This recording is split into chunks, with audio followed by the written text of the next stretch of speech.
Alright everyone, मेरा नाम है कि और आप देख रहे हैं एमएमए विद एके। तो भाई लोग UFC 322 में इस्लाम माखाचेव ने इतिहास रच दिया है।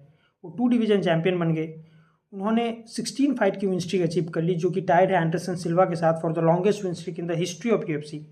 इसी के साथ साथ वो one of the greatest of all time भी बन गए हैं। पर इन सारी चीज़ों के अलावा he is now the UFC undisputed welterweight champion of the world. वो एक ऐसे डिवीज़न के चैंपियन बन चुके हैं जहाँ पे किलर्स भरे पड़े हुए हैं और सबका मकसद बस एक ही है, वो बेल्ट लेना जो इस टाइम पे इस्लाम माखाचेव के कंधे पर है। Kamaru Usman, Michael Morales, Carlos Prates and Shavkat Rakhmonov, इन सब के अलावा अगले संडे होने वाली है Ian Garry versus Belal Muhammad की फाइट, उसका भी विनर। वो सारे नेक्स्ट इन द लाइन है एंड उन सबको चाहिए अनडिस्प्यूटेड वेल्टरवेट चैंपियनशिप। पर मेरे हिसाब से जो सबसे ज़्यादा टफेस्ट कंपटीशन इस टाइम पे इस्लाम माखाचेव को दे सकता है, जो कि रियल थ्रेट बनता है इस्लाम माखाचेव की उस अनडिस्प्यूटेड वेल्टरवेट चैंपियनशिप की बेल्ट के ऊपर, मुझे लगता है वो है Michael Morales and Shavkat Rakhmonov. This two are big guys यार, बहुत बड़े हैं वेल्टरवेट के हिसाब से। आपने देखा शॉन ब्रेडी के खिलाफ माइकल मोरालेस को, ऐसा लग रहा था कोई मिडिल वेट का बंदा आ गया है भाई। डिस्टेंस क्लोज नहीं कर पा रहा था शॉन ब्रेडी, इतना ज़्यादा रीच एडवांटेज था उसके पास। And he is a very good striker Michael Morales, और उनका रेसलिंग बैकग्राउंड भी है and he can knock out Islam Makhachev. Serious threat तो है भाई माइकल मोरालेस। अनडिफीटेड बंदा जब होता है ना, अलग ही कॉन्फिडेंस आता है। एंड यही चीज़ मैं शाफकात राखमानोव के लिए भी कहना चाहूँगा, he is the undefeated beast यार। वो टेक डाउन डिफेंस उनका बहुत बढ़िया है and he can go toe to toe with Islam Makhachev. तो ये दोनों बंदे मुझे लगता है कि रियल थ्रेट हैं इस टाइम पे इस्लाम माखाचेव की उस अनडिस्प्यूटेड बेल्ट के ऊपर। पर मुझे नहीं लगता कि इन दोनों में से किसी के साथ इस्लाम की फ़ाइट होगी, टू बी ऑनेस्ट।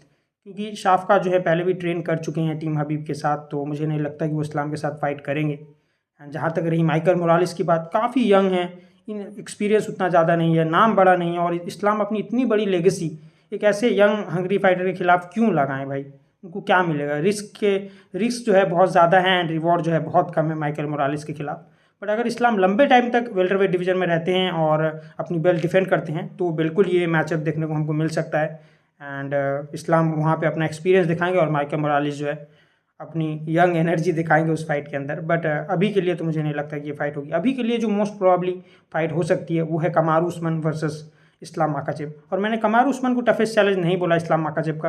यहीं अगर कमारू उस्मान अपनी प्राइम पे होते तो वो ही होते टफेस्ट अपोनेंट इस्लाम के लिए, उनसे ज़्यादा कोई टफेस्ट नहीं होता। बट कमारू उस्मान अब पहले जैसे नहीं रहे यार, टू बी ऑनेस्ट। माना कि उन्होंने जो है याकिन बकली को अच्छी तरीके से हरा दिया एंड अपना मोमेंटम बैक ले लिया एक विन के साथ, बट वो पहले वाली बात नहीं रही है अब कमारू उस्मान में। एज हो चुकी है, उनकी घुटने अब जवाब दे रहे हैं कहीं ना कहीं। तो ये फाइट एक बढ़िया फाइट हो सकती है। कंपटीशन आज भी कमारू उस्मान दे सकते हैं और ये बढ़िया तरीके से जो है ये फाइट सेल भी हो सकती है। Farmer pound for pound number 1 and current pound for pound number 1 and one of the greatest welterweight of all time versus the greatest of all time. तो ये इस तरीके से जो है इस फाइट को बहुत बढ़िया तरीके से मार्केट हो सकती है। एंड दोनों का मैनेजर भी एक ही है, अली अब्दुल अजीज़, और मुझे लगता है यही फाइट को जो है ये पुश कर रहे हैं और प्रॉबेबली यही फाइट जो होगी इस्लाम माखाचेव की होगी, इस्लाम माखाचेव वर्सेस कमारू उस्मान की फाइट। इसके अलावा कार्लोस प्रेटस है, इयान गैरी और बिलाल मोहम्मद का विनर जो भी निकले वो भी चैलेंज करने वाला है इस्लाम माखाचेव को।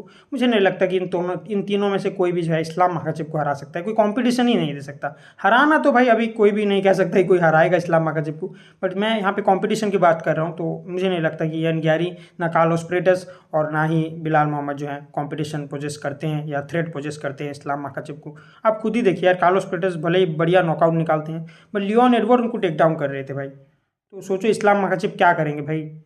ले जाएंगे भाई, डीप वाटर्स में ले जाएंगे उनको। तो कोई जो है यहाँ पे सवाल ही नहीं उठता कि कार्लोस प्रेटस उनको हरा दें, या फिर इयान गैरी को ले लो, या फिर बिलाल मोहम्मद को ले लो। बिलाल के साथ तो फाइट नहीं करेंगे ऑब्वियसली, क्योंकि बिलाल जब चैंपियन थे तभी इस्लाम आगे जो है आराम से ले सकते थे, बट उन्होंने लिया नहीं। तो ऑब्वियसली यार इस्लाम के साथ तो फाइट नहीं होगी बिलाल की। एंड आप देखो तो अभी के टाइम पे मेरे हिसाब से तो जो फाइनल बॉस है इस टाइम पे वेल्टरवेट का, वो इस्लाम माखाचेव है, और उनके लिए जो टफेस्ट चैलेंजर है वो शाफकात राखमानोव है। आप खुद ही देखो यार, JDM कभी चैंपियन बनते ही नहीं अगर शाफकात राखमानोव और बिलाल की फाइट हो जाती। शाफकात अगर इंजर नहीं होते तो क्लियर बात है कि शाफकात वर्सेस बिलाल की फाइट होती और शाफकात वो फाइट जीत जाते। एंड हमको जो है कभी JDM जो है चैंपियन बनते हुए नज़र ही नहीं आते, और इस्लाम JDM की फाइट ही बनते हुए नज़र नहीं आती। ये तो वेल्टरवेट डिवीज़न की बाट हो गई, बट 2 और शख्स हैं जिनका नाम बहुत ज़्यादा आ रहा है जब से इस्लाम माखाचेव चैंपियन बने। एक है हमज़ा चिमाएव यानी मिडिल वेट डिवीज़न के चैंपियन, और एक है इलिया टपुरिया यानी कि लाइट वेट डिवीज़न के चैंपियन। देखो यार, हमज़ा चिमाएव अगर वेल्टरवेट में आते हैं तो I think he is the biggest challenge for Islam Makhachev. और ये लिटरली भाई जिस तरीके से इस्लाम ने डोमिनेशन दिखाया जेडीएम के ऊपर, एंड जिस तरीके से हमज़ात ने डीडीबी के ऊपर डोमिनेशन दिखाया, तो ये अल्टीमेट बॉस हैं अपने अपने डिवीजन के। और ये अगर आपस में टकरा जाते हैं, इनका फाइटिंग स्टाइल भी काफ़ी तगड़ा है, तो कौन किस पर भारी पड़ेगा कहना बहुत मुश्किल है। बट जहाँ तक मैं समझता हूँ कि ये फाइट कभी नहीं होगी, ये फाइट कभी होने नहीं देंगे।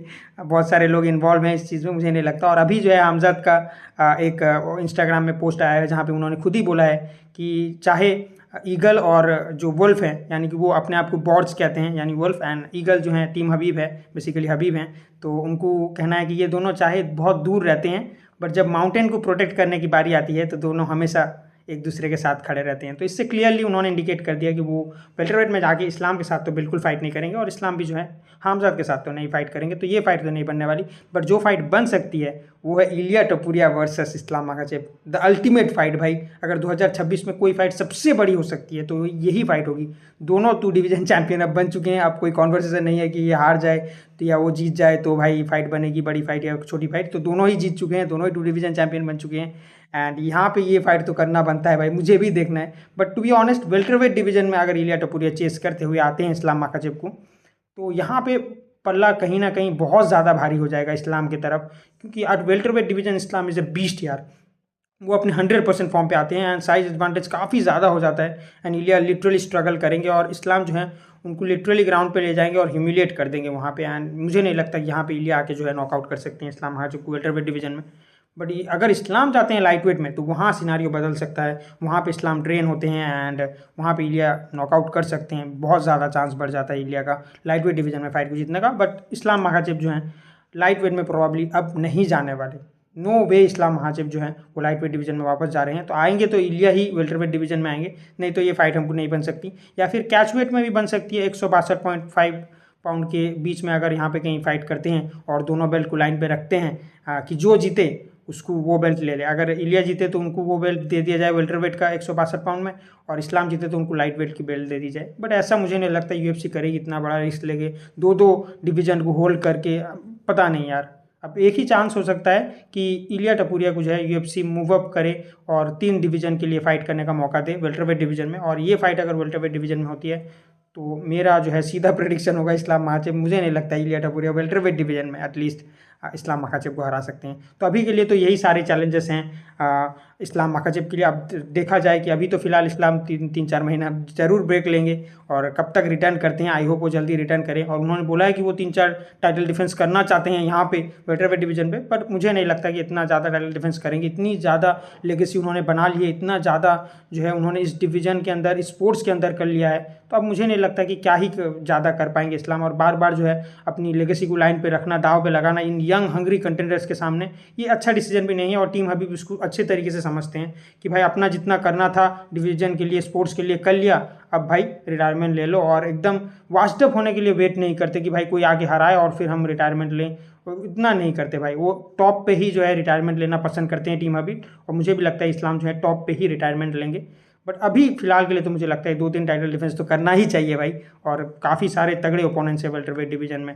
बट जो मोस्ट प्रॉब्ली मुझे लगता है इस टाइम पे फाइट होगी वो कमारू उस्मान वर्सेस इस्लाम माखाचेव की ही होगी। आपका इस फाइट के ऊपर क्या ओपिनियन है वो कमेंट में आप लिख के जरूर जा सकते हैं, और चैनल को जरूर सब्सक्राइब कर दीजिए यार। 50 सब्सक्राइबर होगी तो ये जो मास्क आप देख रहे हैं ना, इसको मैं हटा के फेंकने वाला हूँ, और उसके बाद से हम जो है बिल्कुल फेस रिवील के साथ वीडियो बनाएंगे। और मैं बढ़िया एडिटिंग भी अभी मैं बहुत ज़्यादा टाइम दे रहा हूँ एडिटिंग में, जितना ही मुझे टाइम मिल रहा है, तो मैं और तरीके से जो एनहांस करके वीडियो को बनाऊंगा और एडिटिंग सीखूंगा। एंड एक कम्युनिटी बनाते हैं यार, एंड बात करते हैं। आप कमेंट्स खुला पड़ा है, आप कुछ भी लिखेंगे तो मैं ज़रूर रिप्लाई दूंगा, और मैं सबको रिप्लाई देता हूं। अभी बहुत सारे 2-3 भाई और जुड़े हैं हमारे चैनल के साथ, एंड मैं चाहता हूं कि 50 सब्सक्राइबर हो, हम लाइव पे आके बात करें, लाइव पे जो है हम फाइट्स एंजॉय करें और देखें। और अभी Shahrukh Khan versus Dan Hooker की फाइट आने वाली है, बिलाल और यान गैरी की भी फाइट आने वाली है, हम उस पर भी मैं जल्दी वीडियो बनाने वाला हूँ, कल परसों तक वो वीडियो भी आ जाएगी। और मिलते हैं फिर अगली वीडियो में, तब तक के लिए बाय।